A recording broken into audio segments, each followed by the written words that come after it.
दोस्तों स्वागत है आप सबका एक बार फिर से मेरे पेज पर। आज मैं यूपी टेट 2026 के लिए पर्यावरण का जो पेपर हुआ था 2016 में वो सॉल्व कराने जा रहा हूँ। टॉप 30 प्रश्न है वीडियो में, मेरे साथ बने रहिए। कुछ कारण से वीडियो नहीं आ पा रही थी आप लोगों के लिए, अब से मैं वीडियो को कंटिन्यू करूँगा लगातार। आप लोगों को दिन में 1-2 वीडियो ज़रूर दूंगा यूपी टेट 2026 के लिए, जो कि आपके लिए बहुत ही हेल्पफुल रहेंगी। चलिए क्वेश्चन नंबर फर्स्ट देखते हैं क्या है। ईवीएस का क्वेश्चन है, शिक्षक की सबसे बहुमूल्य निधि कौन सी है। पेडागोजी का प्रश्न है दोस्तों, सेवा, गर्व, वेतन या छात्रों का विश्वास। बताएं, आप लोग भी बताने की कोशिश करा करिए। इसका जो राइट आंसर होगा वो ऑप्शन नंबर डी होगा। शिक्षक विद्यार्थियों के जीवन के वास्तविक कुम्हार होते हैं, जो न सिर्फ उनके छात्रों के जीवन आकार देते हैं। ये भी आपको याद रखना है, प्रश्न बहुत ही अच्छा है। नेक्स्ट क्वेश्चन देखते हैं। नेक्स्ट क्वेश्चन दोस्तों आप लोगों के लिए मेरा HW में रहेगा, ये आपको HW में बताना है। ये जो दूसरा नंबर का क्वेश्चन है ये आपको मैं HW में बताना है। होमवर्क मैं आपको देता हूँ, इसका आंसर आपको HW में करना है कमेंट सेक्शन में। परिकल्पना को बार बार परीक्षण करने से गलत नहीं पाया जाता, ये भी पेडागोजी का प्रश्न है। तो वह क्या है, सिद्धांत है, खोज है, कानून है या मूल संकल्पना है। HW में आपको कमेंट करना है ये प्रश्न। नेक्स्ट क्वेश्चन देखते हैं। निम्नलिखित में से सबसे उपयुक्त शिक्षण विधि है, ये भी आपका पेडागोजी से प्रश्न है EVS की। विचार गोष्ठी F श्रुति लेख, श्रुति लेख F दिया गया कार्य, विचार गोष्ठी F कार्य योजना, व्याख्यान F त्रुश्रुति लोक। बताएं आप लोग आज का आंसर क्या होगा। तो इसका जो राइट आंसर है वो ऑप्शन नंबर सी होगा। अब इसके बारे में डिटेल पढ़ लेते हैं क्या है। विचार गोष्ठी F कार्य योजना शिक्षण विधि की सबसे उपयुक्त विधि है। इस शिक्षण विधि में छात्र परस्पर विचारों का आदान प्रदान करते हैं और अपने ज्ञान में वृद्धि करते हैं। नेक्स्ट क्वेश्चन पर चलते हैं। निम्नलिखित में से कौन सी ग्रीन हाउस गैस नहीं है, ये आपको बताना है। कार्बन डाइऑक्साइड नहीं है, नाइट्रस ऑक्साइड नहीं है, हीलियम नहीं है या मीथेन नहीं है। इसका जो राइट आंसर होगा वो ऑप्शन नंबर सी होगा।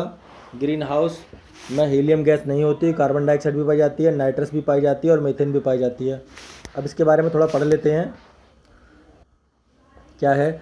ग्रीन हाउस गैसें ग्रह के वातावरण या जलवायु में परिवर्तन और भूमंडलीय ऊष्मीकरण के लिए उत्तरदायी होती हैं, मतलब गर्मी ज़्यादा पैदा करती हैं ये वातावरण के अंदर। सबसे ज़्यादा उत्सर्जन कार्बन डाइऑक्साइड गैस है, फिर नाइट्रस ऑक्साइड है, मीथेन भी है, क्लोरोफ्लोरोकार्बन है, ये जल वाष्प, ओजोन आदि है, ये भी आपको याद रखना है।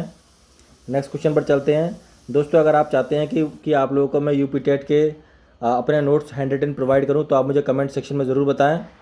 नोट्स बहुत ही अच्छे हैं और जो कि आपके 2026 के लिए बहुत ही हेल्पफुल रहेंगे पेपर के लिए।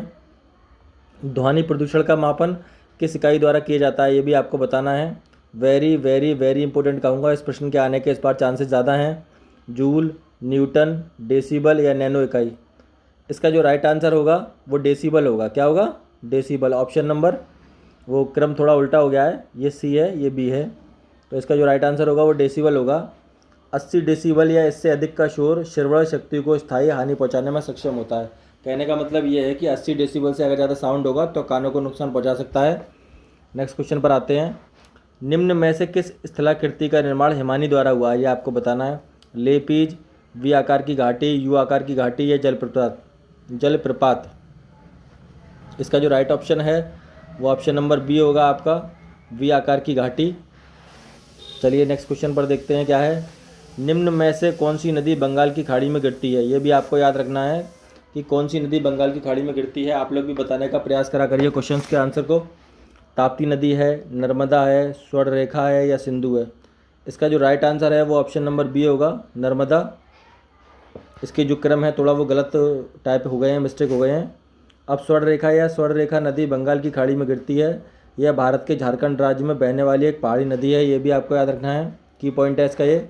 नेक्स्ट क्वेश्चन देखते हैं, पेडागोजी से ही प्रश्न है EVS की। राकेश कक्षा 5 पर्यावरण विज्ञान शिक्षक द्वारा दिए गए कार्य को समय से प्रस्तुत नहीं करता है। कि राकेश एक लड़का है और उसके टीचर ने, EVS के टीचर ने उसे कोई काम दिया है लेकिन वो समय पर उसको नहीं दिखाता है, तो उसके सबसे उपयुक्त कौन सी विधि होगी उसके सुधार के लिए, ये आपको बताना है। सबसे पहला, प्रिंसिपल की जानकारी में लाना, खेल की कक्षा में ले जाने पर प्रतिबंध लगाना, उसकी अनियमितताओं के कारण जानकर उसे सही मार्गदर्शन देना, या उसकी अनियमितता को लिखित जानकारी माता पिता को देना। बताएं आप लोग क्या होगा इसका आंसर।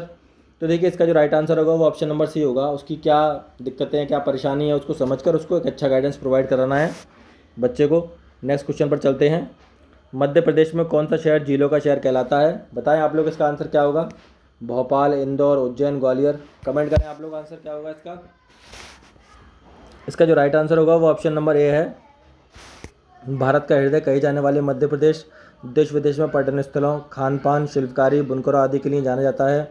मध्य प्रदेश की राजधानी भोपाल है, ये भी आपको याद रखना है, कभी कभी प्रश्न एग्जाम में पूछ लिया जाता है। नेक्स्ट क्वेश्चन देखते हैं। निम्न में से कौन सा सागर यूरोप को अफ्रीका से अलग करता है? ये भी बहुत ही अच्छा प्रश्न है और बहुत महत्वपूर्ण प्रश्न है आपके एग्जाम के लिए। भी इंपॉर्टेंट कहूँगा इस प्रश्न को।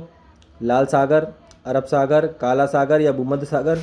तो इसका जो राइट आंसर होगा वो ऑप्शन नंबर डी होगा, भूमध्य सागर। अब इसके बारे में पढ़ लेते हैं। भूमध्य सागर पृथ्वी का एक सागर है जो उत्तरी अफ्रीका, यूरोप और अनातोलिया तथा मध्य पूर्व के बीच स्थित है। ये भी आपको याद रखना है, की पॉइंट। नेक्स्ट क्वेश्चन पर चलते हैं। अंतर्राष्ट्रीय ओजोन दिवस कब मनाया जाता है? 16 सितंबर, 30 मार्च, 7 दिसंबर या 22 अप्रैल? इसका जो राइट आंसर होगा वो ऑप्शन नंबर ए होगा, 16 सितंबर को ओजोन दिवस मनाया जाता है। नेक्स्ट क्वेश्चन पर चलते हैं। किसी खाद्य श्रृंखला में शाकाहारी होते हैं, मतलब किसी लेवल पर होते हैं वो, प्राथमिक, द्वितीयक, तृतीयक या अपघटनकर्ता? इसका जो राइट आंसर होगा वो ऑप्शन नंबर सी होगा। आपको बता दूं मैं, क्रम थोड़ा ऊपर नीचे हो गए इनके ऑप्शंस के। अब इसके बारे में पढ़ लेते हैं। किसी खाद्य श्रृंखला में शाकाहारी प्राथमिक उपभोक्ता होते हैं। उत्पादक हमेशा हरे पौधे होते हैं जो क्लोरोफिल की सहायता से प्रकाश संश्लेषण की क्रिया द्वारा भोजन का निर्माण करते हैं। ये मैं आपको की पॉइंट बताता हूँ, ये आपके एग्जाम के लिए बहुत ही हेल्पफुल रहेंगे। नेक्स्ट क्वेश्चन देखते हैं क्या है। पारिस्थितिक तंत्र के तत्वों के चक्रण को क्या कहा जाता है? रासायनिक चक्र, जैव भू रासायनिक चक्र, भूगर्भीय चक्र, भू रासायनिक चक्र? इसका जो राइट आंसर होगा वो ऑप्शन नंबर बी है आपका। नेक्स्ट क्वेश्चन देखते हैं। निम्नलिखित में से ईंधनों में कौन सा न्यूनतम पर्यावरणीय प्रदूषण उत्पन्न करता है? कहने का मतलब है कैसा कौन सा ईंधन है जो कि सबसे कम प्रदूषण उत्पन्न करता है? डीजल, हाइड्रोजन, पेट्रोल या कोयला? इसका जो राइट आंसर होगा वो आपका हाइड्रोजन होगा। क्या होगा? हाइड्रोजन। ये आपको याद रखना है। नेक्स्ट क्वेश्चन देखते हैं। संकटग्रस्त जंतु दैत्याकार पांडा कहाँ पाया जाता है? कई बार पूछा हुआ प्रश्न है, यूपी टेट के अंदर आया हुआ प्रश्न है, पेपर फर्स्ट के अंदर। Australia, Bharat, China, Brazil?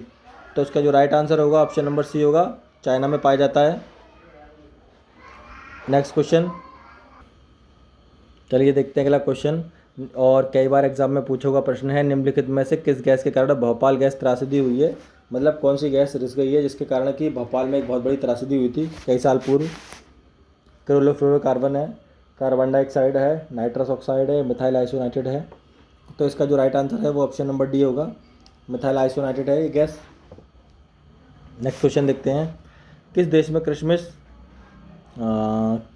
में क्रिसमस का त्यौहार गर्मियों में मनाया जाता है? हमारे देश में तो भारत में आपको ये बताना है कि ये त्यौहार किस ऋतु में आता है, और अब ये गर्मियों में बताना है किस देश में होता है। जापान, ऑस्ट्रेलिया, भारत या अमेरिका?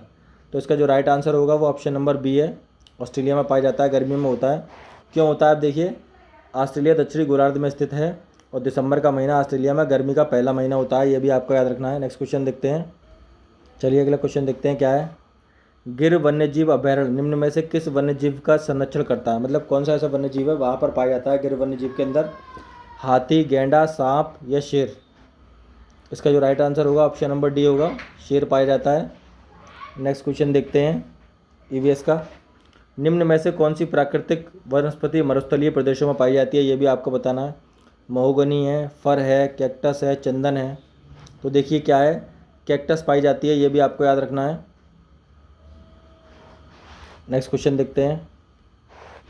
ग्रीन मफलर क्या है और किससे जुड़ा हुआ है, ये आपको बताना है। तो ये मैं आपको बता देता हूँ, ये वायु प्रदूषण जुड़ा हुआ है, ऑप्शन नंबर सी सही होगा इसका ऑप्शन। नेक्स्ट क्वेश्चन देखते हैं। भू परिस्थितिकीय तंत्र में ऊर्जा का महत्वपूर्ण स्रोत क्या है? सूर्य है, चंद्रमा है, पृथ्वी है या शुक्र है? दोस्तों इस वीडियो के अंदर ज़्यादातर जो क्रम ऑप्शंस का आया है वो थोड़ा गलत हो गया है टाइपिंग मिस्टेक में, इसके लिए थोड़ा माफ़ी चाहेंगे हम। इसका जो राइट आंसर है वो ऑप्शन नंबर ए होगा, सूर्य। नेक्स्ट क्वेश्चन देखते हैं। टाइटन किस ग्रह का प्राकृतिक उपग्रह है, ये भी आपको बताना है। तो टाइटन जो है शनि का है, किसका है? शनि का, ऑप्शन नंबर बी सही होगा। और ये भी याद रखना है शनि के 62 उपग्रह हैं और शनि सबसे बड़ा उपग्रह है, ये भी आपको याद रखना है। नेक्स्ट क्वेश्चन देखते हैं। निम्नलिखित में से कौन सी बायोडीजल की फसल है? कपास, गन्ना, जैट्रॉफ या आलू? तो इसका जो राइट आंसर होगा वो जैट्रॉफ होगा। जैट्रॉफ बायोडीजल की फसल है। यह भारत, अफ्रीका, उत्तरी अमेरिका, कैरिबियन, ट्रॉपिकल क्षेत्रों में पाई जाती है। नेक्स्ट क्वेश्चन देखते हैं। पर्यावरण संरक्षण अधिनियम कब पारित हुआ, ये भी आपको बताना है। तो 1972 में हुआ है। नेक्स्ट क्वेश्चन चलते हैं, देखते हैं। भूमंडलीय तापन का कारण क्या है? सबसे ज़्यादा कारण बताएं आप लोग। भूमंडलीय तापन में कार्बन डाइऑक्साइड में वृद्धि है, यह भी आपको बता दूं। ऑप्शन नंबर बी सही होगा इसका। नेक्स्ट क्वेश्चन चलते हैं। निम्नलिखित में से किसमें सर्वाधिक जैव विविधता पाई जाती है? तो इसका जो राइट आंसर होगा उष्णकटिबंधीय सदाबहार वर्षा वन वायु में। नेक्स्ट क्वेश्चन देखते हैं। निम्न में से किस मृदा का निर्माण लावा द्वारा होता है? लाल मिट्टी, जलोढ़ मिट्टी, काली मिट्टी, लेटराइट मिट्टी? तो इसका जो राइट आंसर होगा वो काली मिट्टी होगा। अब काली मिट्टी महाराष्ट्र में सबसे अधिक विस्तार में फैली हुई है, ये भी आपको याद रखना है भारत में। Next question. वायुमंडल की कौन सी परत प्रकाश की परावैंगनी किरणों की पृथ्वी की सतह पर आने से रोकती है? तो इसका जो राइट आंसर है वो समताप मंडल है। ऑप्शन नंबर ए सही होगा। नेक्स्ट क्वेश्चन देखते हैं। गंगा एक्शन प्लान को लाने का उद्देश्य क्या था? तो गंगा जल की गुणवत्ता बढ़ाना। ऑप्शन नंबर ए सही होगा। नेक्स्ट और लास्ट क्वेश्चन वीडियो का। निम्न में से कौन सा वृक्ष जैविक कीटनाशक का उत्पादक है? नीम ही है। राइट आंसर ए होगा इसका। अगर वीडियो अच्छा लगा हो तो लाइक, शेयर, कमेंट जरूर करें। ऐसी वीडियो चाहते हैं तो कमेंट सेक्शन में बताएं। Thanks for watching. मिलते हैं आपसे अगली वीडियो में।